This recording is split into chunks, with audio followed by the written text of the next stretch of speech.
The San Diego serial murders were a series of murders of women that, according to the official investigation's version, occurred between 1985 and 1990 within San Diego, California and the surrounding area. At least 28 of the women were S workers and were known to use drugs, with 4 remaining unidentified. The murders caused public outcry that led to the local police department organising a specialised task force that requested the public's assistance through a nationally televised broadcast. This eventually resulted in one of the most extensive and costly investigations in American history. Initially thought to be committed by a single serial killer, most of the murders are now believed to be committed by different perpetrators, including several confirmed and suspected serial killers that are unrelated to another. The women were primarily aged between 19 and 45, who led a marginalised lifestyle, engaged in S work, and suffered from drug addiction. If they were S workers, they often frequented El Cajon Boulevard. It is believed that the killers often lured them into their vehicles, after which they would beat and ultimately kill them in various ways before dumping them in various locations across San Diego County, the beach, and a wooded area near Interstate 8. A number of bodies were found in trash cans located on El Cajon Beach or sidewalks of other streets. 22 of the women were strangled after being brutally beaten, 2 were shot, 2 were stabbed, and the other 2 were beaten to death. 5 had a large dose of drugs prior to their death, and in at least 2 cases the perpetrators put rocks and gravel in the women's mouths. The cause of death of the 13 women could not be determined during forensic examinations, as their bodies were too decomposed. The hands of 10 on the list have been tied behind their backs with fragments of yellow-coloured hemp rope. Most of the murders were not linked together until October 1987. Until then, they were thought to be committed by different killers.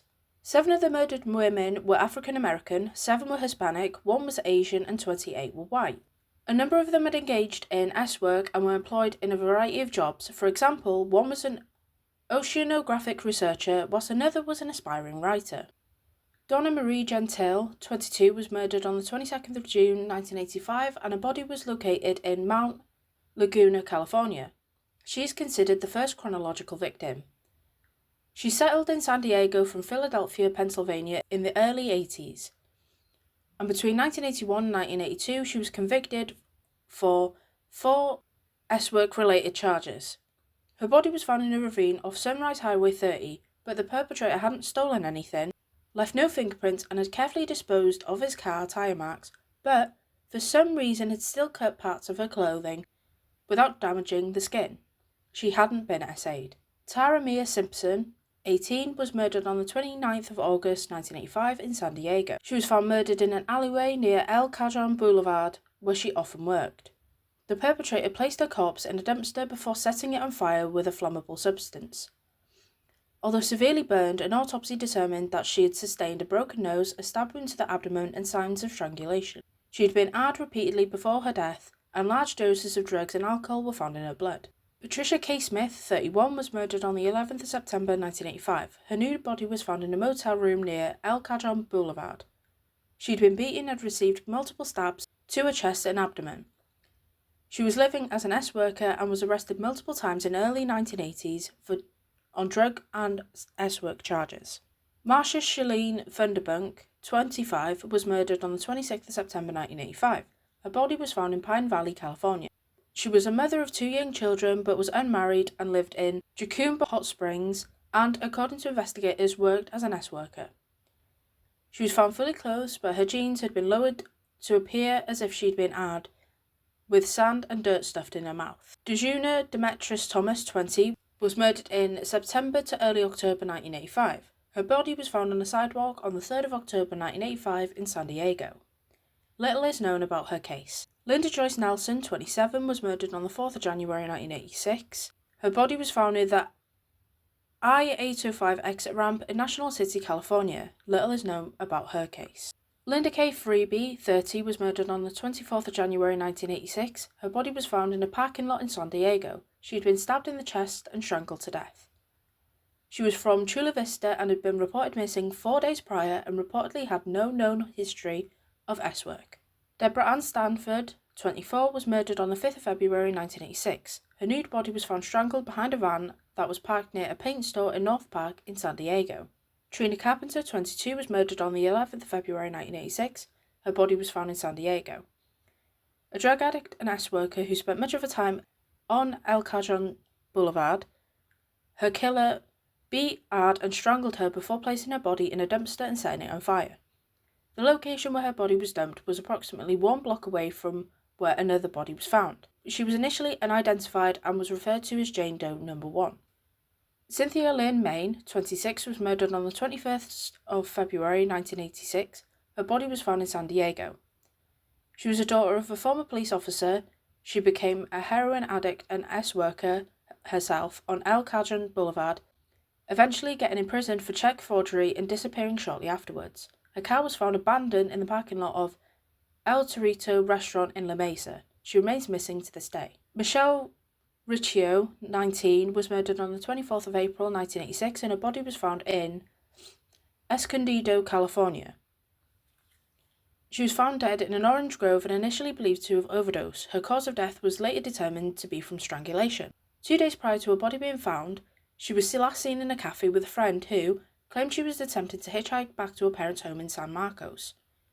Her father later claimed that he only learned of her fate in late 1988 after reading a newspaper article saying that the police had never contacted him or other family members. Joanne Sweet, 34, was murdered on the 9th of May 1986. An S-worker who worked on the El Cajon Boulevard, her killer beat and estimized her to death before undressing her corpse, wrapping it up in a sheet and then placing it in 2 plastic trash bags, which they then left in a dumpster. Her body was placed just 1 block away from where the body of Trina Carpenter had been found in San Diego. An autopsy determined that Sweets had traces of crack cocaine and seminal fluid in her body, with the latter belonging to the killer.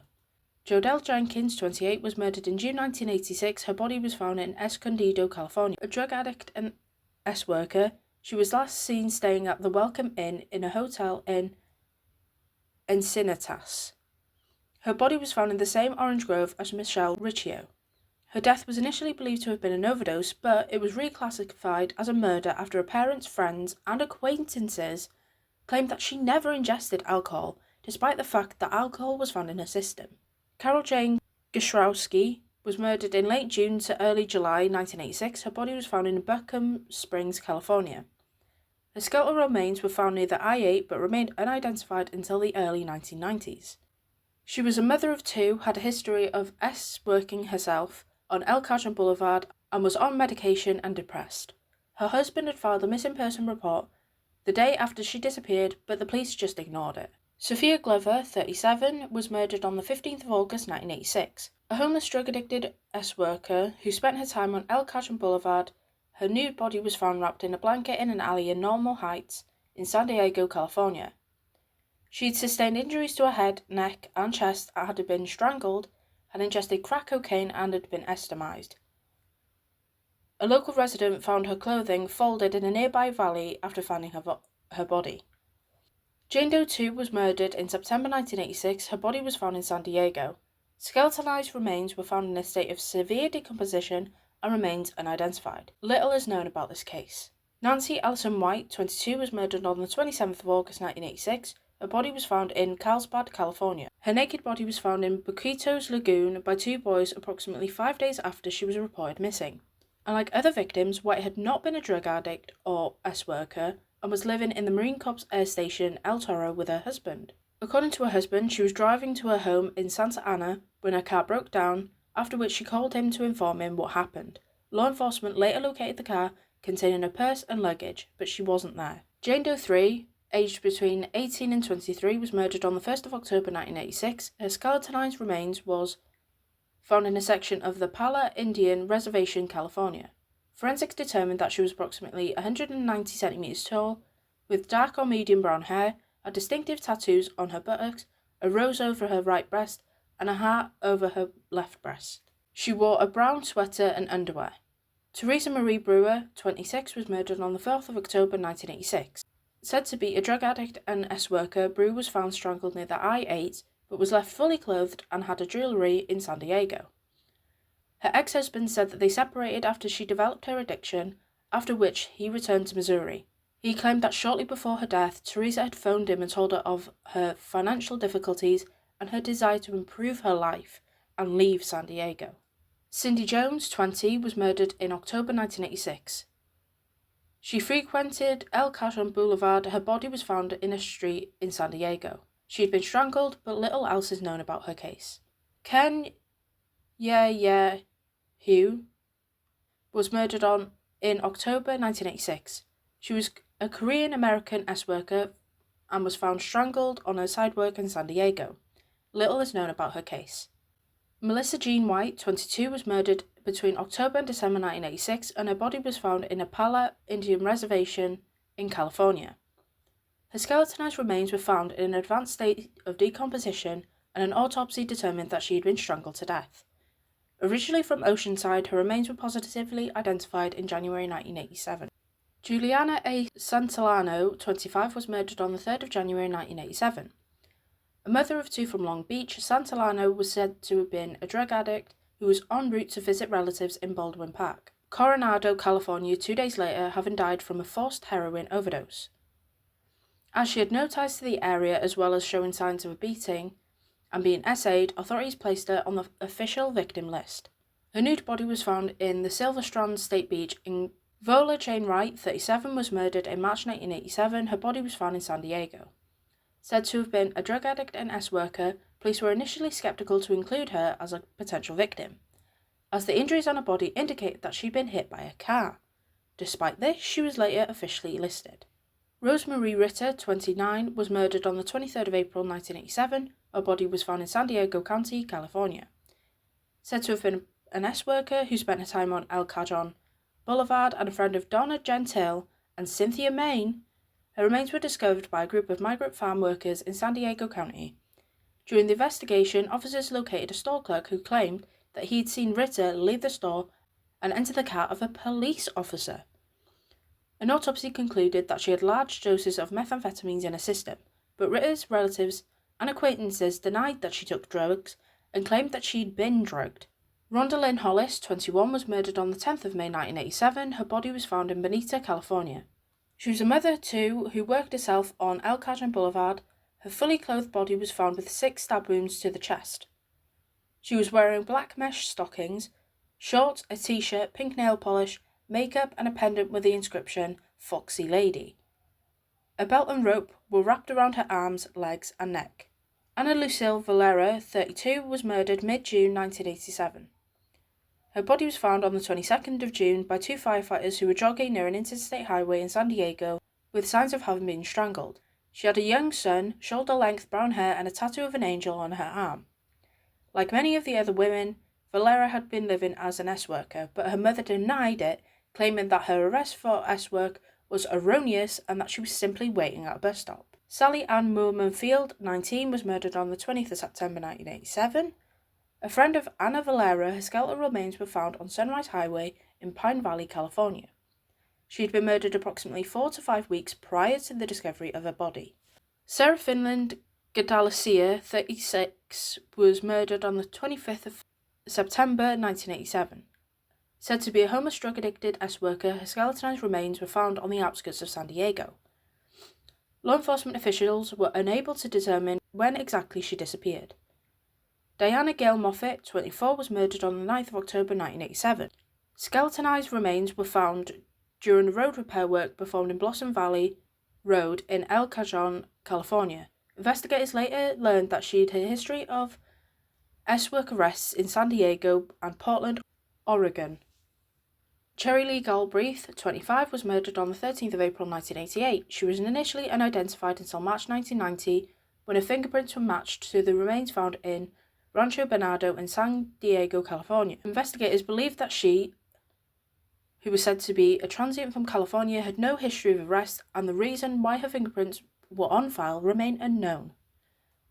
Melissa Sandoval, 20, was murdered on the 29th of May 1988. She was said to have been an S-worker who worked near El Cajon Boulevard. Sandoval was found nude and strangled to death in Black Mountain Road, California. A friend of Jodelle Jenkins, she was last seen on the 21st of May after getting into a white-coloured car driven by a stranger. Janet Lorene Moore, 27, was murdered on the 11th of June 1988, found stabbed to death in her apartment in downtown San Diego. Despite this, she was included in the list of victims because she was suspected of engaging in S-work. Sandra Quick, 43, was murdered in July 1988 and her body was found in Buckham Springs, California. Originally from Florida, Quick was said to have lived as a vagrant, suffered from drug addiction, and engaged in S-work. An autopsy determined that she had died from blood loss, as she had been severely beaten about a mile from where she was found dead. According to investigators, Quick had walked barefoot on rough roads, bleeding for over a kilometre in an attempt to get help. Jane Doe 4, aged between 15 to 24, was murdered on the 22nd of July 1988. Skeletonized remains were found in a state of severe decomposition, found with only a wedding ring and pink nail polish in San Diego County. Investigators believe that the bones had been at the site for 2 to 4 months, about 4 miles from where the remains of 2 other women were discovered by law enforcement officials in 1987.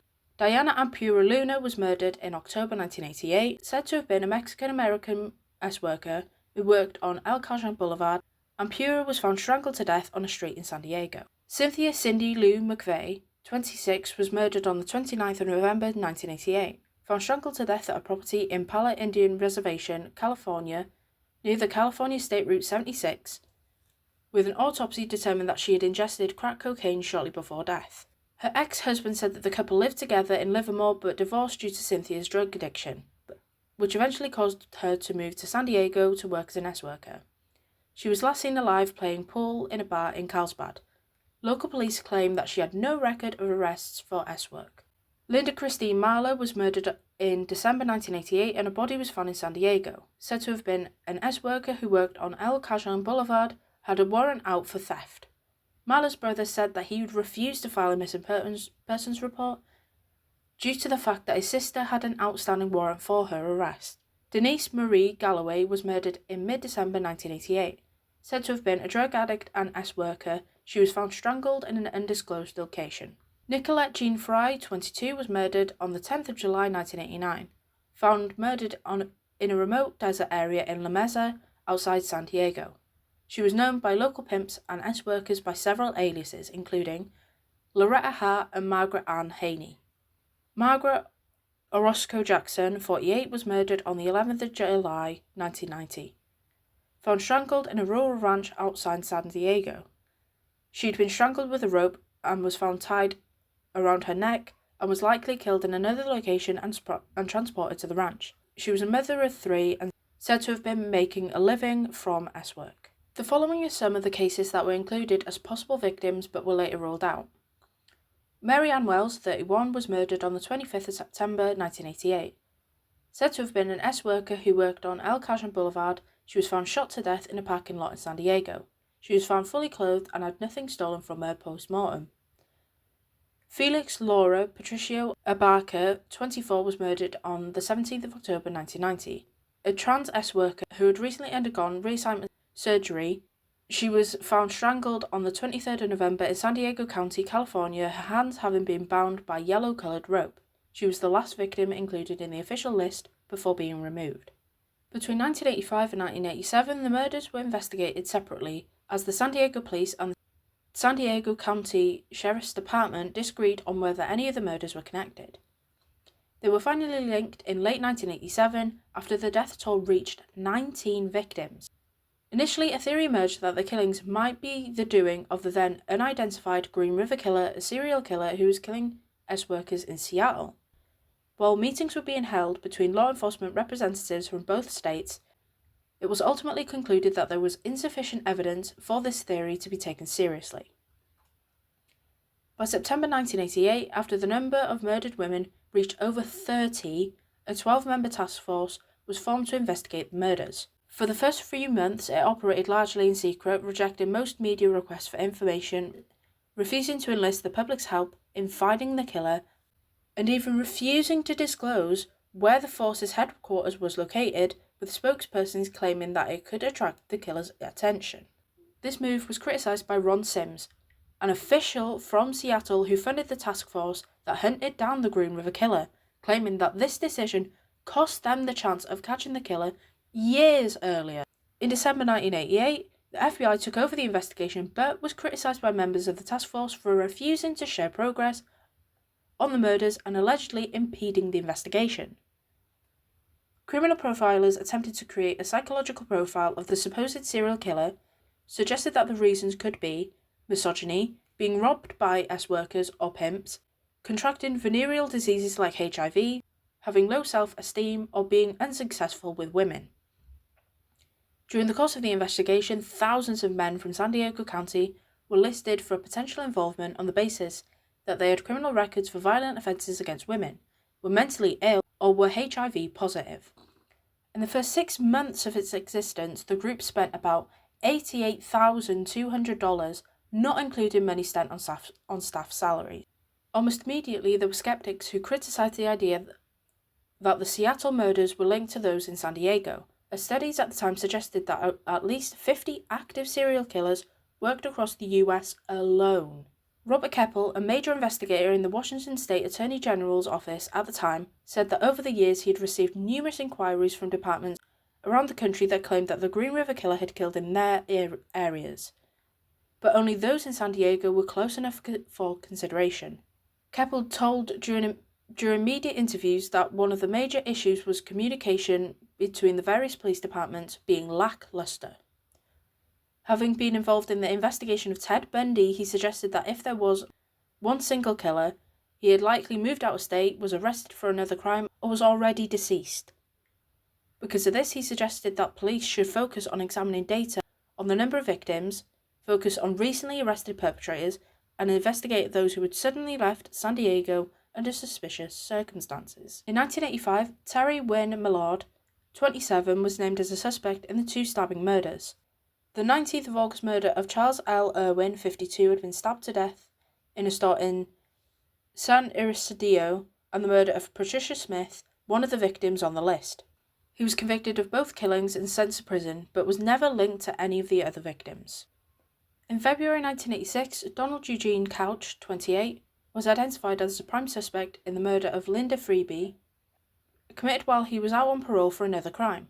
Whilst he was ruled out as a suspect in the other murders, he was convicted of this crime and sent to prison. Early 1988, one of the prime suspects was Ronald Elliott Porter, 40, an auto mechanic and former Marine who lived and worked in Escondido. He had been arrested in October 1987 for assaulting Annette Russell, an S worker who worked on El Cajon Boulevard, where most of the victims had gone missing. After luring the girl into his car, Porter drove her to the outskirts of San Diego, where he beat and stabbed her twice, but was caught in the act by police officers patrolling the area. He was immediately labelled as the prime suspect after the body of Jane Doe No. 4 was found not far from where he stopped his car and attempted to kill Russell. Porter would later be convicted of felonious assault and arrested and sentenced to 4 years imprisonment. He was paroled in December 1990, but was returned to prison not long after on a parole violation. In September 1991, he was charged with the murders of Goshrowski and Quick, as well as the attempted murder of 5 women committed between 1986 and 1988. Porter would ultimately be convicted solely of the Quick murder and sentenced to life imprisonment, but was proposed as a suspect in 13 others, including those of Gentile and Maine. The San Diego County District Attorney's Office stated that 4 lint fibers recovered from Gentile's clothing matched in texture and colour to fibers from Porter's car seat upholstery, but he was never charged with her murder. In December 1988, Alan Michael Buzzard Stevens, 46, a former biker with convictions for assaults against women and weapons violations, was arrested in San Marcos while sleeping inside his van. He was charged with the murder of Cynthia McVeigh and additionally proposed as a suspect in the kidnapping of Laura Bradley, 4, who had been abducted from Joshua Tree National Park in October 1981. The investigators determined that Stephen frequented the same bar as the one McVeigh was last seen in, but none of the employees or patrons could recall any instance of them interacting. Nevertheless, the physical evidence and fingerprints linked him to the murder, as the latter were found on the duct tape used to bound McVeigh's legs.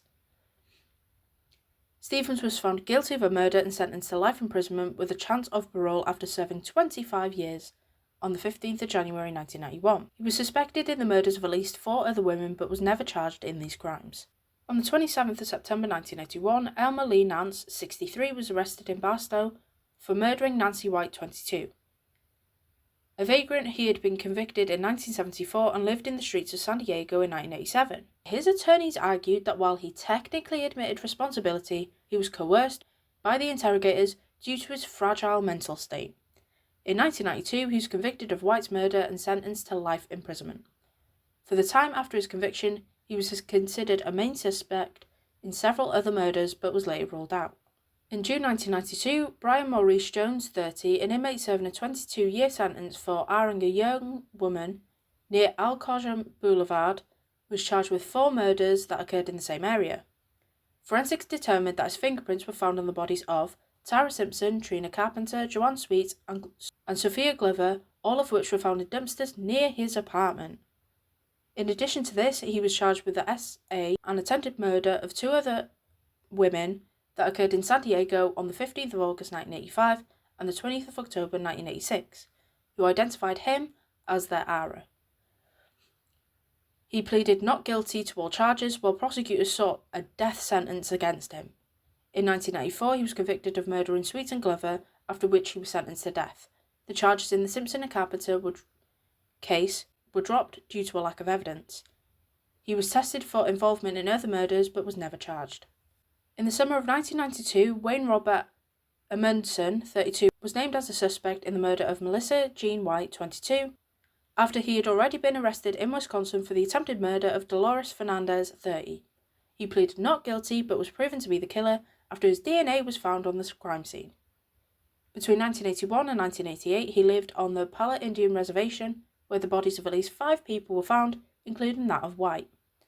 Shortly after the establishment of the task force, he abruptly left the state and moved to Wisconsin. He would later be convicted of second-degree murder and sentenced to 16 years imprisonment.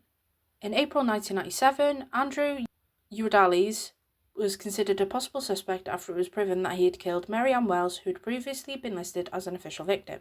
While there were no links between him and the other murders, he was convicted of Wells' murder as well as that of 7 other women, for which he was sentenced to death. On the 5th of August 2005, Mark Francis Elder, 47, was arrested in Orange County, Florida, for the murder of Janet Moore after DNA linked him to the crime scene.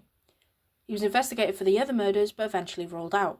He would be convicted for her murder and remains in prison to this day. In June 1988, Blake Raymond Taylor, 25, was arrested for assaulting Irene Quinlan, 42. The woman told police that she made a living as an S-worker on Calhoun Boulevard, and that after her picking her up, Taylor drove her to an isolated overpass near the San Diego River, where Taylor, armed with a shotgun, forced her to lie down on the car's floor and cover herself with a blanket, whilst threatening to shoot her if she went to the police. Taylor later admitted that he did indeed threaten the woman, but insisted that he had done so to get his $40 because he had changed his mind about having intercourse with her. Quinlan claimed that her assailant had mentioned killing a Mexican girl, and after comparing the various victims, investigators came to believe that he meant Melissa Sandoval, who was found dead less than 2 weeks before Quinlan was attacked. Taylor owned a white Ford Bronco, the same type and colour of car driven by the man last seen with Sandoval. Taylor was later convicted of kidnapping and assaulting Irene Quinlan, for which he was sentenced to life imprisonment. Investigators were unable to prove that he killed Sandoval, and he has never been charged with any of the other murders. Arrested in early 1989 for assaulting an S-worker in San Diego, Thomas Eastgate was named as a suspect in several R's and some of the murders. However, no charges were filed against him in relation to any of the official victims. On the 25th of January 1989, Gladstone Donald Waters, 35, a resident of Coos Bay, Oregon, was arrested for the assault of Helen Ruth Toy, 33, who was strangled into unconsciousness in a rural area near Chula Vista on the 6th of January. Due to the similarities with the murders, Waters was initially considered the main suspect but was later ruled out due to lack of evidence. He served 10 months in prison for his assault on Toy. In March 1989, Daniel Thomas Stafford was arrested for the assault of a juvenile S-worker in October 1989. The victim alleged that Stanford drove her to the I-8 highway and then to Pine Valley, where he threatened her with a knife and attempted to strangle her.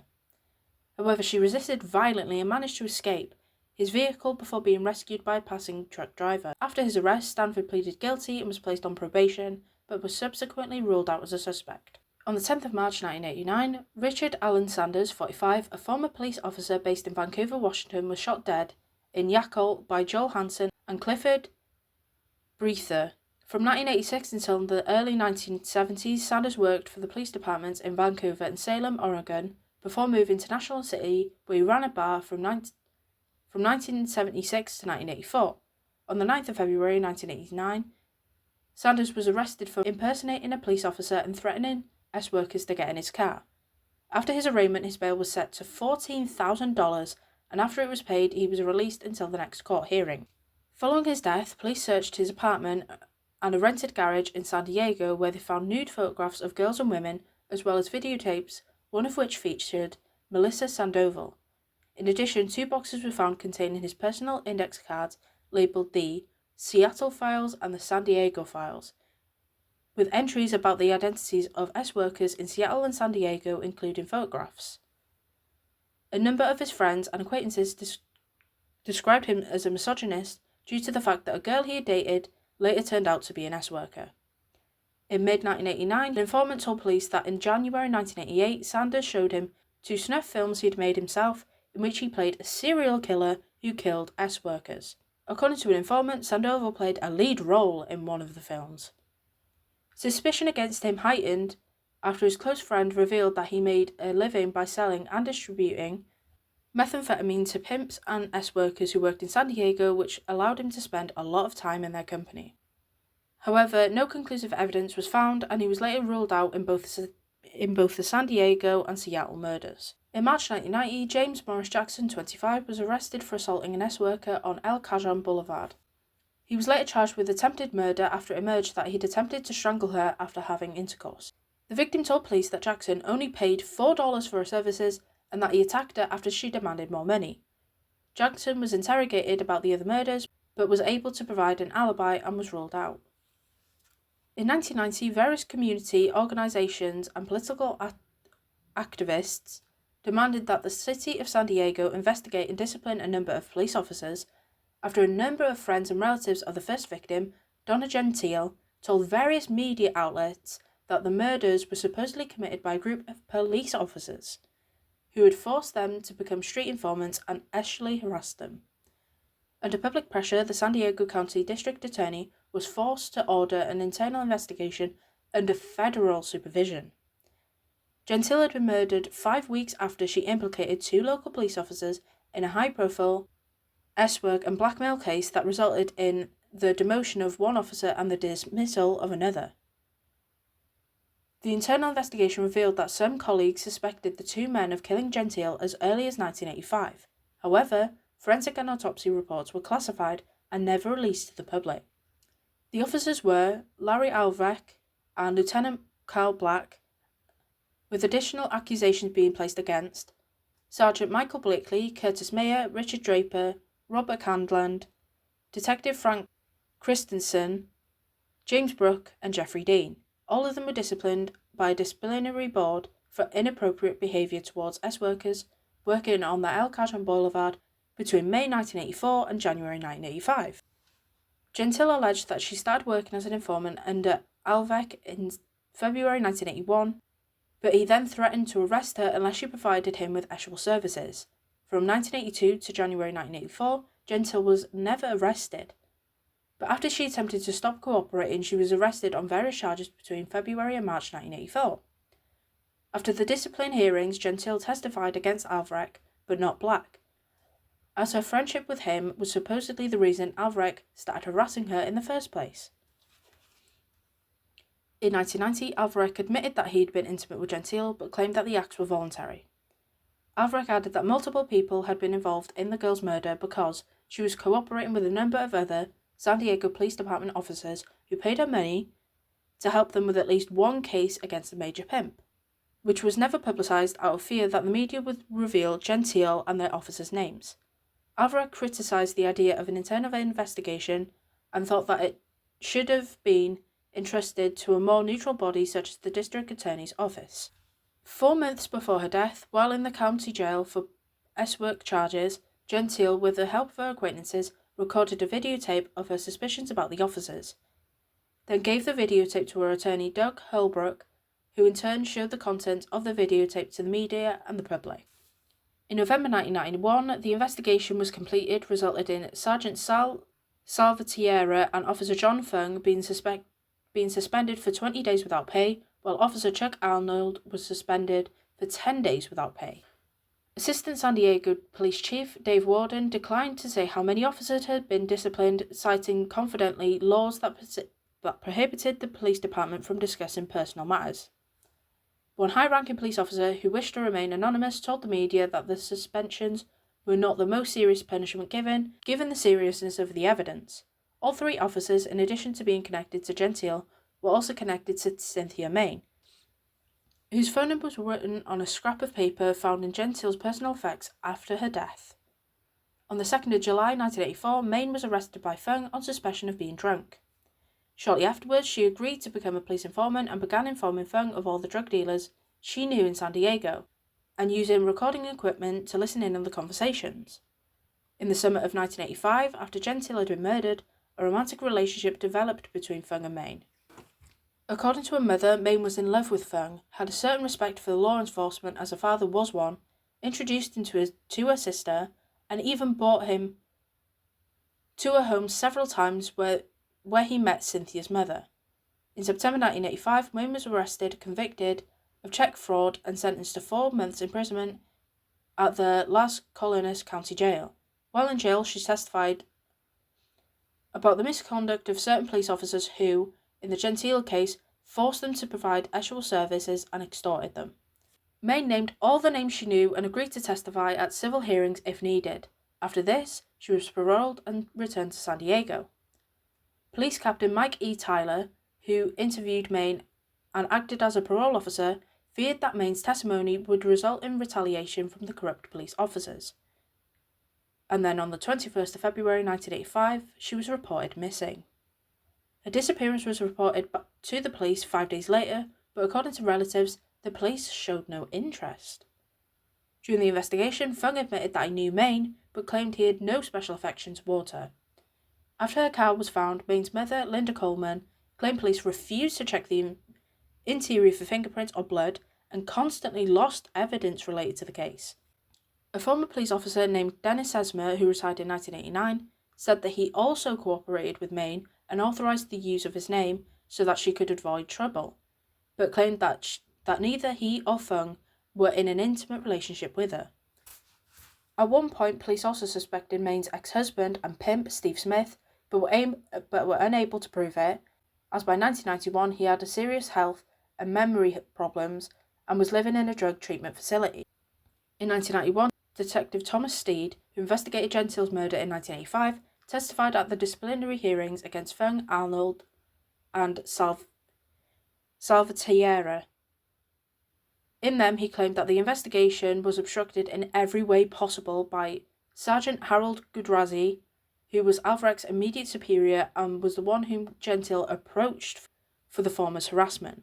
Steed continued to investigate an alleged misconduct and the connection to Gentile, which supposedly prompted Gudrazi to dismiss him.